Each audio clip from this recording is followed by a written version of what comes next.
Hello everyone, ಇವತ್ತು ನಾನು ಮಾವಿನಕಾಯಿನ ಕೊಯ್ದು ಎಲ್ಲ ಆಗಿದೆ, ಆದರೆ ಇದಕ್ಕೆ ಏನೋ ಮಿಸ್ಸಿಂಗ್ ಇದೆ.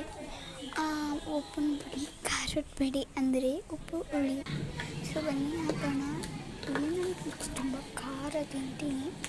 ಸೊ ಇಲ್ಲಿ ನಾನು ಮಾವಿನಕಾಯಿದು ಹುಳಿ ಮತ್ತು ಖಾರದ್ದು ಸಿಹಿ ಎಲ್ಲ ಒಂದು ಚಾಲೆಂಜ್ ಮಾಡ್ತಾಯಿದ್ದೀನಿ. ನಿಮಗೆ ಅದು ಬೇಕಂದರೆ ಸಬ್ಸ್ಕ್ರೈಬ್ ಮಾಡಿ, ಲೈಕ್ ಮಾಡಿ, ಶೇರ್ ಮಾಡಿ. ನಾನು ನಿಮಗೆ ಇದನ್ನು ಫುಲ್ ವಿಡಿಯೋದಲ್ಲಿ ಮಾಡೋದು ಹೇಗೆ ಅಂತ ತೋರಿಸ್ತೀನಿ, ಓಕೆನಾ? ಆದರೆ ಇದು ಸೂಪರಾಗಿದೆ.